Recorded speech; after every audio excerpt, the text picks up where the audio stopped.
Hello, friends, and welcome back to r/ProRevenge. The bosses should not have underestimated our OP in the first story. Get ready.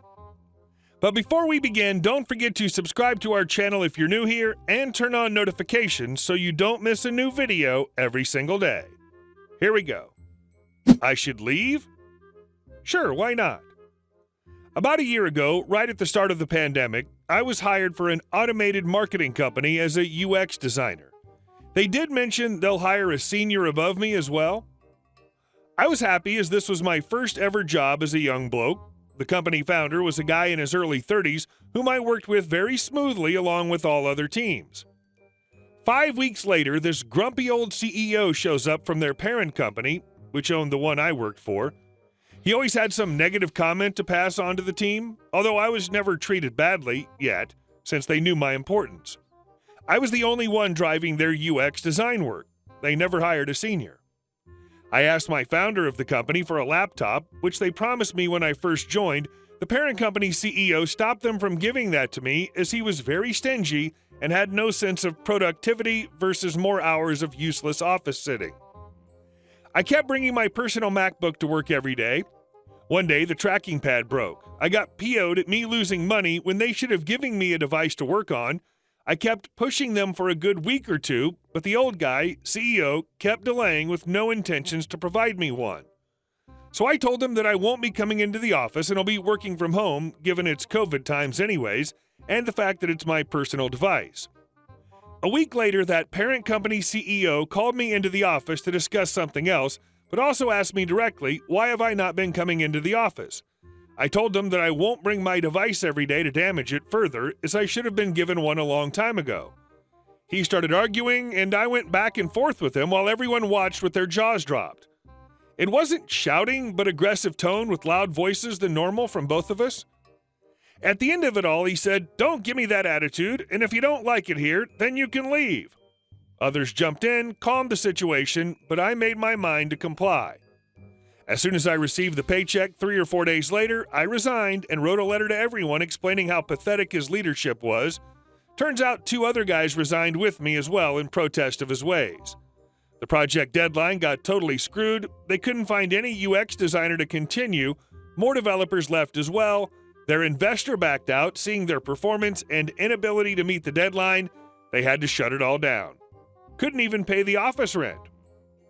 That young founder still contacts me to offer projects from time to time, as I was pretty good at freelancing before and after this job. Pretty satisfying. And our second story. I waited 2 hours, she only waited 15 minutes. Why so mad? This happened nearly 10 years ago. I was going through a rough separation, heading for a divorce. I'd yet retained a lawyer because I was in denial and still loved her. I had moved out because she asked me to. I won't go into much detail, only to say I know I'm not perfect, but I never cheated on her. She cheated on me. We had mutually agreed at the time that I would have our daughter from Saturday afternoon until Monday morning. I knew I was being shortchanged, but I was working 6 days a week and going to school 5 days a week. I have no family in the area to help watch her if I'd be gone from home, as my soon-to-be ex has a large extended family. We'd make the exchange at the parking lot of a restaurant, same place and day every Saturday, and I'd drop her off at school Monday morning. This has been the routine for months. On one particular time, I arrived at the restaurant a little early, as I typically do, and sent X a text I had arrived. The agreed-upon time came, and she was not there. Didn't think much of it, as she's often late. After 15 minutes past the agreed time and still not there, I sent another text. No reply came. After 30 minutes, I texted again and called. It rang and rang. By this time, I'm somewhat worried. For the next hour, every 5 to 10 minutes, I either text or call and get nothing. Finally, I call, and from there on out, instead of it ringing, it goes directly to voice. That tells me she was receiving my texts and calls, but ignoring them. Now I was pissed. What do? Go home and take defeat? Wait longer like an idiot? Or go to her house and see what's going on? I chose to go to her house. I get there and she has a very large party going on in her front yard, 50+ people. There was no room to park, so I had to park in the neighbor's driveway. Her cousin sees me and fetches the ex. She comes up to the car and asks what I was doing here. I flipped a lid. I waited there 2 freaking hours. You intentionally ignored my calls. You knew what you were doing, etc., etc. Her excuse was that she had asked me a week ago if she could have her this particular day, but since I never answered her, in her head, she took that as a yes. It's true she did text and ask that, but she always did that, asking for more time, even though she already had most of the time. To avoid confrontation, I just chose not to answer her and forgot about it. But in my head, if I didn't answer, it was obviously a no. Anyways, I said to her very sternly, "Give me our daughter or I'm calling the police." It was a little bit of a bluff, though, as official possession orders were not written yet, and we're not even divorced yet at this point, so I wasn't sure what the police could do. But I was betting she didn't want some kind of scene at her precious party. She tries to guilt trip me, saying that, okay, but she's going to be upset because she's having fun, which I didn't believe for a second because she's daddy's girl. She'd always give me a hard time, hide or pretend she was asleep when I had to return her to her mom's. A few minutes later, she brings out our daughter, and of course she's all smiles and happy to see me. We leave. It was a rush and my mind was racing. Understand, I'm a naturally quiet, shy, and passive person, so it was at this point I realized I need to grow a spine or this woman was going to walk all over me, and it'd be because I was letting her. It was a little more than that, too. You want to treat me like garbage and destroy our marriage? That's one thing, but you got in between me and my daughter. That's when I get mad. Later that week, I retained a lawyer at a reputable family law firm in town. She was instrumental in winning 2 of my court cases against my ex. There was a total of 3 cases. I won all 3, but one was with a different lawyer. Because of my winning streak, I have 50-50 custody, and I've never had to pay child support. She tried getting child support from me when she ended up pregnant. Not that she claimed the child was mine, she just wanted the extra cash. How convenient. But luckily, the lawyers in court saw right through that. Story for another time, maybe. Here's the revenge. Few weeks go by, and while my daughter's with me, I get a text from my ex asking if she could have her for a few hours. I said no and reminded her that she already has more time than me.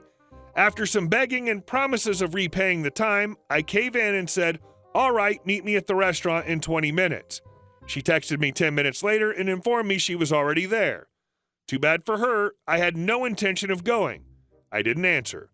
10 minutes later, she texts again asking where I was. I didn't answer. Then another 10 or 15 minutes later, she texts, "I'm not playing your childish game. I'm leaving." She must have figured out what was going on, but did it have to be so soon? But she was never one to be patient, so I replied, "You had me wait 2 hours. You only had to wait 15 minutes. Why are you so mad?" Yeah, again, sorry wasn't as juicy as some of the other stories you'll read on here, but I hope you enjoyed it nonetheless. As for my ex, this wasn't the last and only time she pulled a stunt like this, but by then we divorced and had papers and resorted to making police reports instead. It didn't give me petty revenge stories to tell, but it helped me in court, and I got my daughter, and that's all that counts. Good for you. I'm glad you know the most important part of your divorce is your daughter. She's lucky to have you. And our last story. Oh, I owe you now? This story starts when I was in high school. I had a mutual friend that I always seemed to hang out with, even though I never really liked the guy. He was a friend of one of my best friends, so he always seemed to hang around. We'll call him Annoying D, or AD. AD was never that good with money growing up. I worked all my summers in high school and worked on weekends during the school year just to have money to do things and not borrow from my parents all the time. AD did not. He was that guy who would always say, "I forgot my wallet, I'll pay you back." So throughout high school, I'd try to be a nice guy and help him out. It wouldn't be anything major, just forgot money for Taco Bell, $10 or $20 here and there. I'm not a very organized person unless it comes to my money, so I kept every receipt that I ever covered for him, all in the hopes of, "I'll pay you back." Years and years went on. Every once in a while, he'd need some cash for a video game or some food or whatever, and I would just say okay, because I'm trying to be a nice guy to him since we have mutual friends. We'll need to get along since we see each other enough. I'd try to remind him to pay me back, but he would always just get a "next time" or "I don't have cash on me." Then after high school, he buys a new car in cash. I then realize I'm not getting my money. I thought about it and decided to let it go. If that was the cost of never having to see this guy again, it was worth it. Until our mutual friend is getting married and AD is the best man. He decided we're going to Vegas. Everyone was on board. He said he can get a deal on airline tickets if he bought everyone's together, but we'd just pay him back. Then I get an email from him saying that I owe him $320, and I'm thinking I could have found cheaper tickets myself. He tells me I got them for $220 through work. He works for the airline as a baggage handler, but they sell to you guys for $340, so you're really saving money. I just say, okay, I'll send you some money. So I found all the receipts I had over the years. Turns out that he owes me $475. So I send him an email of dates and an itemized bill, basically of everything I ever bought for him. He just went silent. A week later, he sends me an email with the confirmation number for the tickets, so I'm good to go. I end up going on the trip for free, but the entire trip was super awkward for him and he wouldn't look at me. He still owes me $155, but it was well worth it. Hey guys, thank you all for watching the video. I'll see you in the next one.